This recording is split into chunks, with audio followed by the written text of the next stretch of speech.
आज का जो हमारा टॉपिक है वो है फ़िटनेस के ऊपर। आपके वर्किंग एनवायरनमेंट में आप अपने आप को हेल्दी और फिट किस तरह से कर सकते हैं। आप सब लोग खड़े हो जाएं प्लीज़। बैक बेंचर्स इधर ज़रा फोकस करें। आप सब लोग खड़े हो जाएं, मेरी तरफ फेस करें। एक छोटी सी फिज़िकल एक्टिविटी हम करने लगे हैं आपको वार्म अप करने के लिए और अगला जो नॉलेज है वो गेन करने के लिए।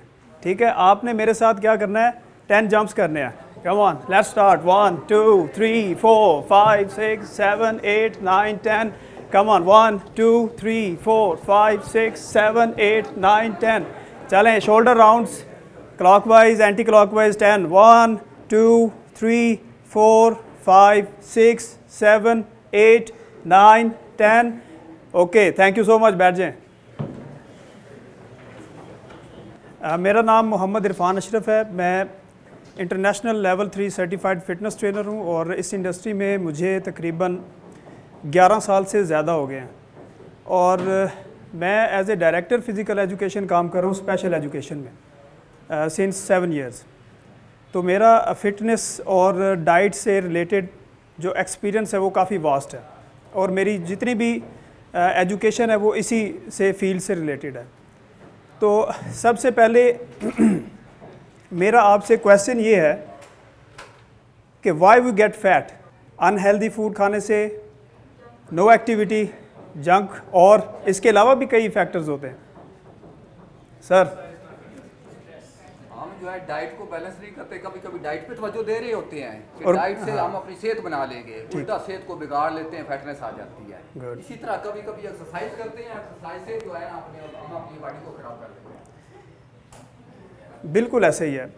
असल में फ़ैट हमारा डिपॉज़िट होता क्यों है, वो दो ही मेजर वजूहात होती हैं, या तो आप इनएक्टिव हैं और या आपकी डाइट ठीक नहीं है। एक और भी फैक्टर होता है हेरिडिटरी फैक्टर, कि आपका जो आबाओ अजदाद हैं वो ओबीज़ जेनेटिक्स लेके जो है ना वो आपके अंदर आपको दिए गए हैं।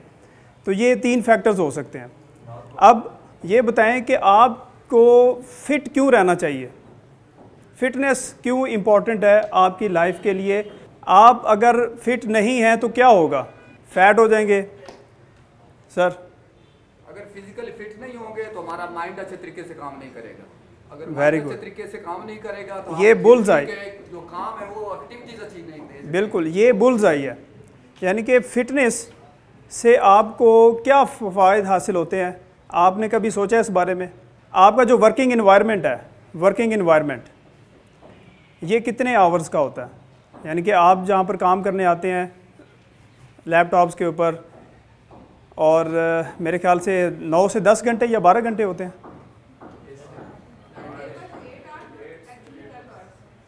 12 आवर्स, माशाल्लाह इतनी। लेकिन आप ये बताएं कि आप इन 12 आवर्स में आपकी जो रूटीन क्या होती है, आप कैसे काम करते हैं, खाना कैसे मैनेज करते हैं, सुबह से लेकर शाम तक क्या रूटीन होती है। एनीवन, कोई भी आप में से एक बता दें। सर आप बताएं। सुबह नाश्ता करते हैं, ठीक है, और दोपहर के टाइम लाइक खाना, फिर रात के टाइम चूँकि रूटीन इस तरह की है तो लेट नाइट खाना पड़ता है, तो इसलिए यानी कोई फिक्स टाइम नहीं है। फिक्स टाइम नहीं है कि कभी खा लिया कभी नहीं खाया। जी आप बताएं सर। सेम रूटीन है जी, फीमेल साइड से कोई फिक्स टाइम नहीं है। नाश्ता कब हो रहा है, लंच कब है, डिनर करना है नहीं करना, कोई पता नहीं। डिनर स्किप करते हैं, स्किप कर देते हैं। अच्छा, हमारे प्यारे नबी सल्लल्लाहु अलैहि वसल्लम ने फरमाया है कि एक ताकतवर मोमिन अल्लाह ताला के यहाँ पसंदीदा है कमज़ोर मोमिन की निस्बत। और हजूर पाक सल्लल्लाहु अलैहि वसल्लम और उनके सहाबा कराम बिल्कुल मोटे नहीं थे। यानी कि अगर हम उनके उसवा हसना को भी फॉलो करें, उनका उसवा हसना क्या था, आपने खाना पेट भर के नहीं खाना, खाना खाने से पहले पानी पीना है, बिस्मिल्लाह पढ़नी है, उसके बाद आपने 40 कदम चलना है, मिसवाक करनी है,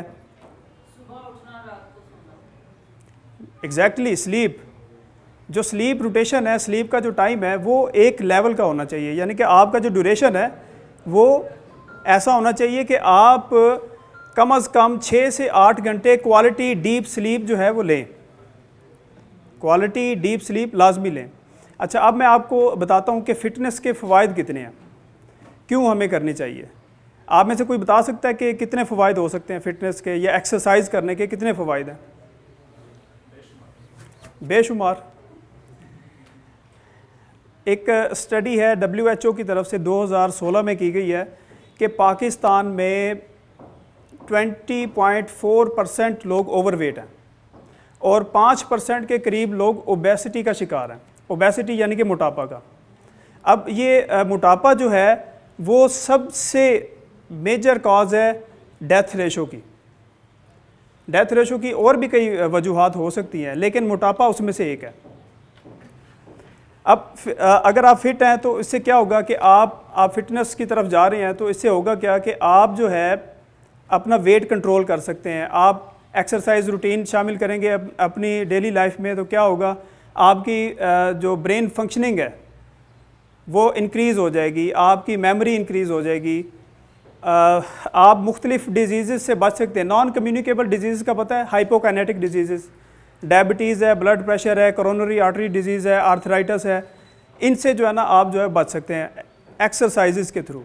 अगर सिर्फ आप अपनी डेली लाइफ में एक्सरसाइज को इंक्लूड कर लें तो आप इन सारी डिजीज़ से बच सकते हैं। और क्या फ़ायदा है जी एक्सरसाइज का? आपकी लुक्स अच्छी हो जाती हैं, जो मेन फ़ायदा है इसका है। आप इम्यून हो जाते हैं डिजीज़ से, कम बीमार होते हैं, आपको ज़्यादा भूख लगती है, क्वालिटी स्लीप होती है, क्वालिटी स्लीप ले लेते हैं। मैं स्लीप का बार बार इसलिए ज़िक्र कर रहा हूँ कि जब आप सारा दिन आपकी हेक्टिक रूटीन रहती है, उस रूटीन की वजह से आपकी बॉडी जो है ना वो डिप्लीटेड हो जाती है। तो जब तक आपकी नींद अच्छी नहीं होगी तो तब तक आप रिकवर कैसे करेंगे? सर बहुत सारे लोग आपसे यहाँ पे डिसएग्री करेंगे क्योंकि वो लोग फाइबर पे काम करते हैं, वो तो नहीं ऐसे नहीं करते। आप उनको डे बाय डे देखेंगे कि उनका जो बॉडी स्ट्रक्चर है वो चेंज होना शुरू हो जाएगा। उनके बैलीज़ के राउंड थाइज़ में या पूरे बॉडी पे फैट आना शुरू हो जाएगी। अभी वो हम सारा डिस्कस करेंगे कि ये सारा क्यों होता है। अभी ये इन जेनेरिक टर्म हम देख रहे हैं कि फ़िटनेस क्या होती है, क्यों ज़रूरी है, इसकी क्यों अहमियत, इतना क्यों ज़्यादा ज़ोर दिया जाता है। अच्छा, दूसरा फ़ायदा ये है कि आप जो है आप अपने स्ट्रेस को रिलीज़ करते हैं थ्रू एक्सरसाइज। क्या होता है कि आप जब स्ट्रेस, वर्किंग स्ट्रेस हो या किसी भी फैमिली स्ट्रेस हो, घर से स्ट्रेस हो या दोस्त से लड़ाई हुई हो, कोई भी स्ट्रेस हो, अगर आप जिम में एक्सरसाइज या वर्कआउट कर रहे हैं तो होता ये है कि आपका जो स्ट्रेस हार्मोन होता है कॉर्टिसोल, वो ख़त्म होके डोपामाइन रिलीज़ होता है। तो बॉडी जो है स्ट्रेस हार्मोन्स को निकाल देती है बॉडी में से एक्सरसाइज के थ्रू। जी, सबसे मेन फ़ायदा इसका ये है कि आपका मूड अच्छा हो जाता है। एक्सरसाइज करने के बाद आप अच्छा फील करते हैं। मैं जब एक्सरसाइज नहीं करता तो मुझे बिल्कुल भी अच्छा नहीं लगता। ये एज ए एडिक्शन के तौर पे है, मेरा लाइफस्टाइल है। मेरी जो रूटीन है वो सुबह 8 बजे से लेके शाम 4 बजे तक मैं अपने कॉलेज में होता हूँ। उसके बाद फिर 5 to 9 PM मेरी जिम की रूटीन होती है, जिसमें मैं मुख्तलिफ क्लाइंट्स के साथ काम करता हूँ। तो मेरी वर्किंग रूटीन शायद आप लोगों से ज़्यादा है, लेकिन डिफरेंस क्या है कि मैंने अपनी डाइट को और अपनी एक्सरसाइज रूटीन को मैनेज किया हुआ है। अभी मैंने पूछा था कि क्या रूटीन होती है, खाने की क्या रूटीन होती है, तो बता रहे थे भाई कि कोई पता नहीं होता किस टाइम खाना खा रहे हैं, किस टाइम जा रहे हैं। तो ये रूटीन जो है ना, इस पे आपको मैं 5 स्टेप्स बताऊंगा कि आपने अपने वर्किंग एनवायरनमेंट में 5 स्टेप्स अगर वो अचीव कर लेते हैं तो आप एक्टिव हो जाएंगे। अच्छा जी, आपको पता है कि डाइट में न्यूट्रिएंट्स कितने किस्म के होते हैं? कार्बोहाइड्रेट्स होते हैं, प्रोटीन्स होते हैं और फैट्स होते हैं। अब सब लोग खड़े हो जाएं। अच्छा जी, एक स्टडी ये है कि अगर आप अपने वर्किंग एनवायरनमेंट में या डेस्क जॉब जो भी है, अगर आप आधे घंटे से 1 घंटा स्टैंडिंग एक्टिविटी करते हैं तो आप एक्स्ट्रा 100 कैलोरीज बर्न करते हैं। तो अगले 5 मिनट आप मेरे साथ खड़े रहेंगे, बैठ जाएं। अच्छा जी, कार्बोहाइड्रेट्स के बारे में आप लोग क्या जानते हैं? कार्बोहाइड्रेट्स क्या है? नाम तो आपने सुना होगा। कार्ब्स खाने हैं जी, कार्ब्स इसमें कम होने चाहिए। कीटो मुख्तलिफ डाइट्स हैं जी, ये लो कार्ब डाइट है, ये हाई कार्ब डाइट है, कीटो डाइट है। तो हम ये होता क्या है carbohydrate? Carbohydrate is the main source of energy. आपका जो माइंड है वो कार्बोहाइड्रेट से फ्यूल लेता है। अगर आप अपनी डाइट में कार्बोहाइड्रेट्स बिल्कुल कम कर देंगे तो क्या होगा, इवेंचुअली आपका माइंड जो है वो प्रॉपरली वर्क नहीं करेगा, आपको चीज़ें याद नहीं होगी, धुंधलापन होगा, चक्कर आना शुरू हो जाएंगे। तो ये सारा जो है ना वो निज़ाम डिस्टर्ब हो जाएगा, सेंट्रल नर्वस सिस्टम सही सिग्नल नहीं लेके जाएगा, तो आप जो है ना वो कोई भी काम प्रॉपर तरीके से पूरे तरीके से नहीं कर पाएंगे। अब दूसरी बात यह है कि कार्बोहाइड्रेट के 1 ग्राम में कितनी कैलोरीज होती हैं।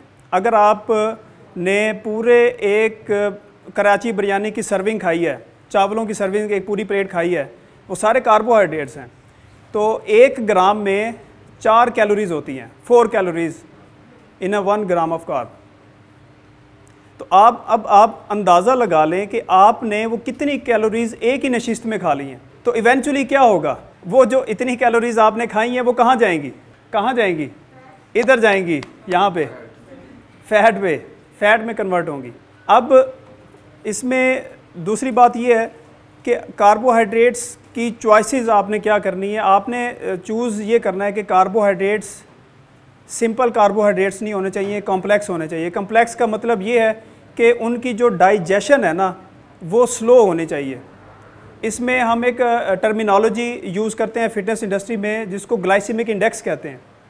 तो आपने वो खुराक, वो फूड्स लेनी है जिनका glycemic index low to moderate है।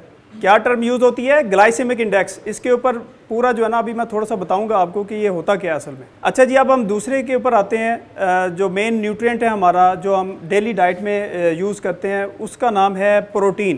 Protein is the basic building block of human body. क्या है जी, बेसिक बिल्डिंग ब्लॉक। आपके जितने भी आपके सेल्स बने हैं वो सारे प्रोटीन से मिलके बने हुए हैं।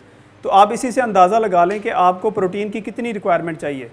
अच्छा, मुझे आप में से कोई एक बता दे कि आपकी डेली कैलोरीज रिक्वायरमेंट कितनी है। 1800। और जी, आप में से कोई और बताना चाहेगा, आपको पता है कि कितनी है कैलोरीज आपकी डेली रिक्वायरमेंट, और आपका ईटिंग हैबिट और लाइफस्टाइल क्या है।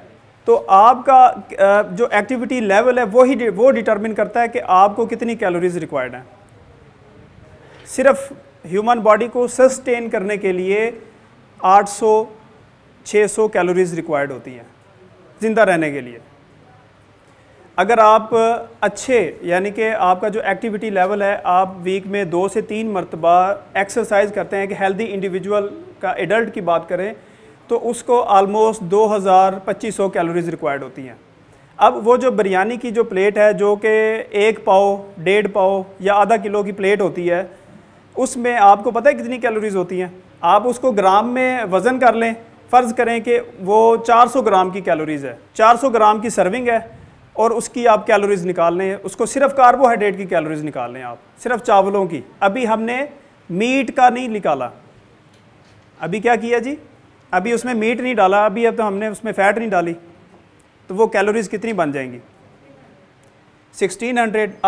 अब उसमें चिकन का 1 पीस भी लगा लें, 1 क्वार्टर पीस, यानी कि ये होता है 225 ग्राम का, और उसको भी 4 से मल्टीप्लाई कर दें तो ये कितनी कैलोरीज हो जाएंगी।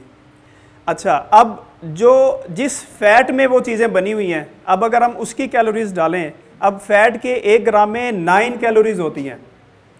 कितनी कैलोरीज होती हैं, कार्बोहाइड्रेट के 1 ग्राम में कितनी होती हैं, 4 कैलोरीज, प्रोटीन के 1 ग्राम में 4 कैलोरीज, और फैट के 1 ग्राम में 9 कैलोरीज होती हैं। तो अब आप ये अंदाज़ा कर लें कि आप जो चीज़ खा रहे हैं उसमें कैलोरीज़ की मिकदार कितनी है। आपने तो एक ही खाने में अपने सारे दिन की कैलोरीज़ ले ली हैं, तो बाकी का दिन क्या करेंगे आप। वो जो कैलोरीज़ खाएंगी वो कहाँ जाएंगी, वो जो कैलोरीज़ होंगी वो कहाँ पे जाएंगी, फैट में, इधर यहाँ पे। अच्छा जी, इसके अलावा न्यूट्रिएंट्स होते हैं फैट्स में, जैसे मैंने आपको बताया है कि इसमें 9 कैलोरीज़ होती हैं। फैट्स एसेंशियल फैट्स होते हैं जो कि आपके हार्मोन्स को रेगुलेट, आपके जितने भी कुछ हार्मोन्स होते हैं जो कि सिर्फ फैट्स की वजह से ही बॉडी में उनकी एब्जॉर्प्शन होती है, वो बॉडी का हिस्सा बनते हैं और मेम्ब्रेन्स में जाते हैं, वो सिर्फ फैट्स की वजह से होता है और प्रोटीन्स की वजह से होता है। अगर हाँ, एक क्वेश्चन है, आप ये बताएं कि फ़ैट खाने से या फ़ैट से पेट पे चर्बी चढ़ती है या नहीं चढ़ती। अगर आप सिर्फ फ़ैट खाएं, फ़ैट खाने से मोटा होता है बंदा, होता है ना मोटा, नहीं होता। एक्सेसिव फैट से भी नहीं होता मोटा। असल में बात ये है कि आपने उसको बैलेंस कैसे किया हुआ है, डाइट को आप कौन से जो है फैट्स आप यूज़ कर रहे हैं, गुड फैट्स यूज़ कर रहे हैं या बैड फैट्स यूज़ कर रहे हैं, ये डिपेंड करता है इसके ऊपर। अब हम बात करते हैं कि फ़ैट्स ह्यूमन बॉडी में कितनी किस्म का होता है। ह्यूमन बॉडी में 3 किस्म का फ़ैट्स होता है। ह्यूमन बॉडी में 3 किस्म की फ़ैट्स होती है। एक एसेंशियल फ़ैट होती है जो कि आपके उस फैट के बगैर आप ज़िंदा नहीं रह सकते। आपका ब्रेन के ऊपर कोटिंग होती है एक फ़ैट, हर जो आपका ऑर्गन होता है ना उस पर एक लेयर होती है जो कि एसेंशियल फ़ैट की होती है। अगर वो ना हो तो आपके ऑर्गन्स जो है वो अच्छा परफॉर्म नहीं करते, डिजीज़ का शिकार होना शुरू होते हैं, माल फंक्शनिंग शुरू हो जाती है। अगर फैट की एक्सेस हो तब भी माल फंक्शनिंग शुरू हो जाती है। अच्छा, दूसरे नंबर पे सबक्यूटेनियस फैट होती है जो कि आपकी स्किन के नीचे होती है। स्किन के नीचे आप उसको पिंच कर सकते हैं। ज़रा अपनी आर्म को पिंच करें, किस किस के हाथ में आती है फैट। ज़्यादातर ये ट्राइसेप के नीचे होती है, फीमेल्स में ज़्यादातर ट्राइसेप के नीचे होती है ये। हाँ जी, हो रही है पिंच, ये सबक्यूटेनियस फैट होती है। अब सबसे जो डेंजरस फैट की टाइप आपको मैं बताने लगा हूँ वो है विसरल फैट। विसरल फैट आपकी बैली के अराउंड होती है, सारी बैली के, वो बैली के अराउंड भी हो सकती है, थाइज़ में, हिप में भी हो सकती है, लेकिन मेजरली जो फर्स्ट इसका डिपॉजिट शुरू होता है वो आपके एब्डोमिन के ऊपर होता है। अब एब्डोमिनल फैट जो है ये सबसे ज़्यादा ख़तरनाक क्यों है? ख़तरनाक इसलिए है कि जब ये आपकी वेस्ट 36 या 37 इंचेस से बढ़ना स्टार्ट होती है, आप 2% ज़्यादा डिजीज़, कोरोनरी डिजीज़ का शिकार होना शुरू हो जाते हैं, मोर प्रोन टू डिजीज़ हो जाते हैं। आपके ब्लड में कोलेस्ट्रॉल लेवल बढ़ना शुरू हो जाता है, आपकी वेन्स जो है ना वो क्लॉग्ड होना शुरू हो जाती हैं। उसके बाद आपको डायबिटीज़ की तरफ जाना शुरू कर देते हैं। डायबिटीज़ अगर हो गई बंदे को तो फिर बंदे का जो है ना वो डाउनफॉल शुरू हो जाता है। डायबिटीज़ एक ऐसी डिजीज़ है जिसको मैनेज किया जा सकता है, क्योर नहीं किया जा सकता।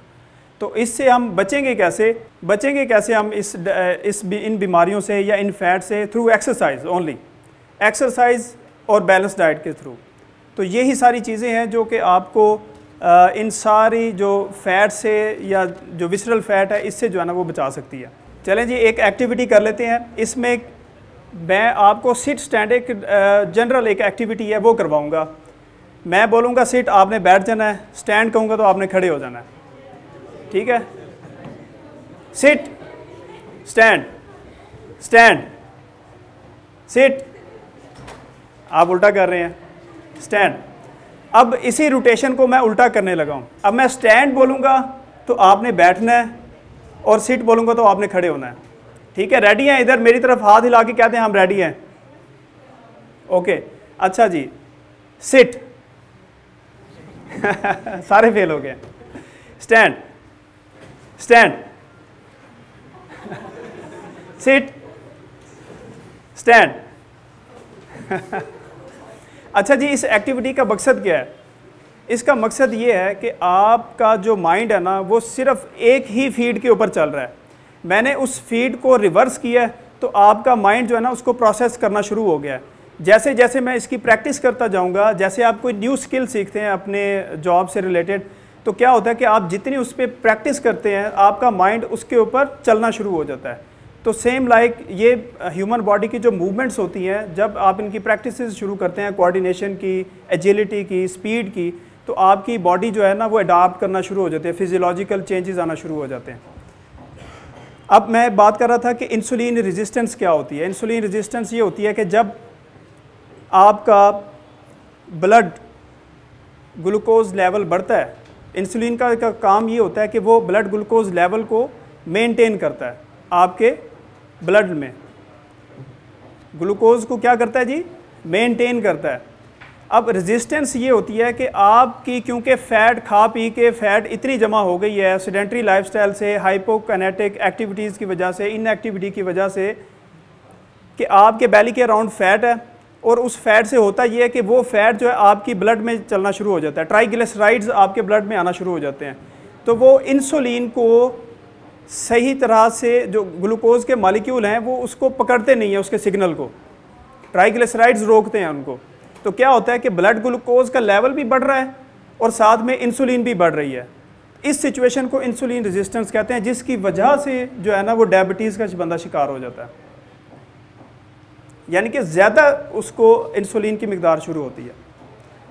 अब एक और टर्म यूज़ की जाती है इंसुलिन सेंसिटिविटी। ये जो सेंसिटिविटी है ये बहुत अच्छी होती है कि आपने फ़ौरन से कोई चीज़ खाई है, आपके इंसुलिन ब्लड में शामिल हुई है और फ़ौरन से जो है ना वो आपका ग्लूकोज हो गया है। अब एक पॉइंट यहाँ पे मैं आपका तवज्जो चाहता हूँ। अब आपने वो जो बिरयानी की एक प्लेट खाई हुई है, माशाल्लाह आप सारे हेल्दी हैं, आपकी बॉडी में से इंसुलिन रिलीज़ हुई है और जो एक्सेस कैलोरीज़ जो आपने खाई हैं वो एज ए ग्लूकोज के तौर पे बॉडी जो है ना उसको ब्रेक डाउन करती है। तो वो एक्सेस ग्लूकोज कहाँ पे जाएगा? जो इंसुलिन होगी वो कहाँ पे उसको स्टोर करेगी? जो इतनी सारी कैलोरीज या ग्लूकोज है उसको कहाँ पे लेके जाएगी? कुछ तो जो है ना एनर्जी के तौर पे यूज़ हो जाएगी, बाकी कहाँ जाएगी? बाकी सारी फ़ैट में जमा हो जाएगी। और जितनी आप एक्सेस कैलोरीज खाते जाएंगे खाते जाएंगे खाते जाएंगे खाते जाएंगे उतना आप फैट होते जाएंगे। तो इसलिए आपने अपने बिहेवियर को मॉडिफाई करना है कि आपने अपने पोर्शन साइज़ पे लाजमी कंट्रोल रखना है और आपने ये चीज़ें मद्देनज़र रखनी है कि आप खा क्या रहे हैं, आप कौन से कार्बोहाइड्रेट खा रहे हैं, प्रोटीन सोर्स कौन सा है, फैट्स कौन से ले रहे हैं। मैं आपको ये सजेस्ट करता हूँ कि आप लो ग्लाइसेमिक इंडेक्स वाली फूड्स इस्तेमाल करें। उससे फ़ायदा क्या होता है? नंबर 1, ब्लड शुगर रेगुलेशन अच्छी हो जाती है, जैसा कि अभी मैंने आपको बताया है।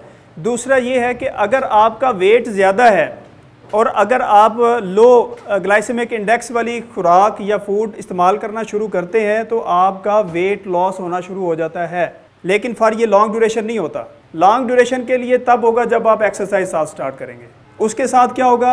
लो ग्लाइसेमिक इंडेक्स वाली खुराक से अभी मैं उसकी आपको एग्जांपल्स देता हूँ कि वो कौन सी ऐसी ग़िज़ाएँ हैं जो आप अपनी डेली लाइफ में अपने इस वर्किंग एनवायरनमेंट में उसको किस तरह से मैनेज कर सकते हैं। तीसरा इसका बेनिफिट ये है कि आपके जो बॉडी में एक्सेसिव कोलेस्ट्रॉल जमा हो गया है उसको वो रेगुलेट, वो निकालेगा, साफ़ करेगा थ्रू जो है ना स्वेटिंग, थ्रू यूरिन और जो इसके बॉडी के मेथड होते हैं।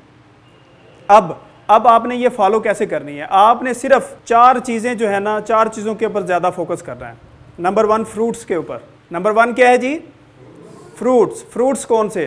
Fruits like apples, berries, oranges, lemons, Lyme's and grep fruit, जिसमें विटामिन सी ज़्यादा मिकदार में होता है।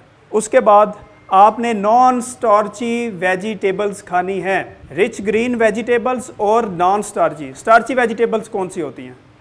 स्टार्ची जो रूट्स होते हैं ना, जो ज़मीन से निकाल के खाते हैं हम, वो सारी स्टार्ची होती हैं, जैसा कि आलू है, शकरकंदी है, और क्या है, कैरेट है, मूली है, ये सारी जो है ये स्टार्ची है।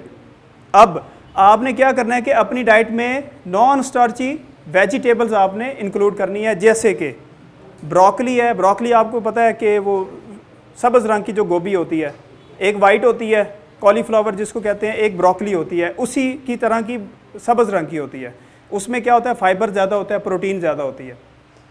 उसके बाद कॉलीफ्लावर है, सफ़ेद गोभी है, कैरेट्स है, स्पिनच है, आपके खीरे हैं, सलाद पत्ता है, उसके बाद टमाटर हैं, प्याज हैं, ये सारी जो है ना नॉन स्टार्ची हैं। अगर आप इसको अपने प्लेट का हिस्सा बना लें तो आप जो है ना वेट लॉस की तरफ चलना शुरू हो जाएंगे। इसके अलावा होल ग्रेन्स हैं। होल ग्रेन ब्रेड खाई है आपने कभी? सुबह नाश्ता क्या करते हैं आप? सर आप बताएं। वाइट शर्ट, हाँ जी। 2 चपातियाँ और उसके साथ अकेली चपातियाँ सूखी, सालन बनाओ और उसके साथ 2 बॉइल्ड एग, और इसके अलावा नहीं, याद करें, याद करें। है ज़बरदस्त, क्लैपिंग करें भाई के लिए। अच्छा, कोशिश ये करें कि आपकी जो चपाती है ना वो होल ग्रेन होनी चाहिए, जिसको चोकर वाली रोटी कहते हैं। उसमें आप मुख्तलिफ जो फ्लोर्स हैं, आटा है, वो उसमें शामिल कर लें, जैसे कि जौ का आटा है, राई का आटा है, और इसके अलावा कौन से होते हैं, बाजरे का आटा है, फ्लैक्स सीड है। आप इसकी अगर सारे आटों की रोटी मिला के खाएंगे तो आपका कभी वेस्ट नहीं बढ़ेगी, कभी आपका हिप सर्कमफेरेंस नहीं बढ़ेगा, वेस्ट नहीं बढ़ेगी। इसके अलावा जो चौथी चीज़ है वो है फलियाँ, लेग्यूम्स जिसको हम कहते हैं। घरों में पकती नहीं है फलियाँ, ये चीज़ें। अब इसमें क्या क्या है जी, लेंटिल्स है, ब्लैक बीन्स हैं, चिक पीज़ हैं, किडनी बीन्स हैं, ये सारी चीज़ें अपनी डाइट का हिस्सा बनाएं। हम ज़्यादातर जो है ना वो कार्निवोर्स हो गए हैं, यानी कि गोश्त बहुत ज़्यादा खाते हैं ना। आप गोश्त भी खाएं, गोश्त बहुत अच्छी चीज़ है। मैं खुद डेली तकरीबन आधा किलो गोश्त खा जाता हूँ क्योंकि मेरी नीड इतनी है वर्कआउट की वजह से। लेकिन उसके साथ आप ये वाली वेजिटेबल्स और ग्रेन्स लाजमी, लेग्यूम्स लाजमी इंक्लूड करें, तो उससे क्या होगा कि ये बैलेंस हो जाएगा। मेरा बताने का मकसद ये है कि आपने अपनी डाइट को बैलेंस करना है। बैलेंस नहीं करेंगे तो क्या होगा, फैट बढ़ेगा भाई, फैट। अब मैं आपके साथ कुछ फार्मूलाज जो है ना वो शेयर करता हूँ कि आपने अपने वर्किंग इन्वायरमेंट में क्या चीज़ें फॉलो करनी है। जो मेन चीज़ है, आपने अपनी वर्किंग इन्वायरमेंट में जो आपकी डेस्क जॉब है भाई जी, गुजारा करना पड़ेगा। अभी तो आप के जो हार्मोन लेवल्स हैं ना वो तो ऑप्टिमल हैं, लेकिन जो ही आप 25-30 क्रॉस करेंगे आपके हार्मोन्स लेवल नीचे आना शुरू हो जाएंगे। अगर नीचे आ गए तो क्या होगा कि आप जो भी खा रहे हैं वो आपको हजम ही नहीं होगा, यानी कि आपकी बॉडी का हिस्सा नहीं बनेगा, एज ए एनर्जी के तौर पे नहीं जाएगा। तो इवेंचुअली क्या होगा, इवेंचुअली ये होगा कि आप डाइजेस्टिव सिस्टम आपका ख़राब हो जाएगा और भी बहुत सारी बीमारियां शुरू हो जाती हैं। अब मैं डराना ज़्यादा नहीं चाहता।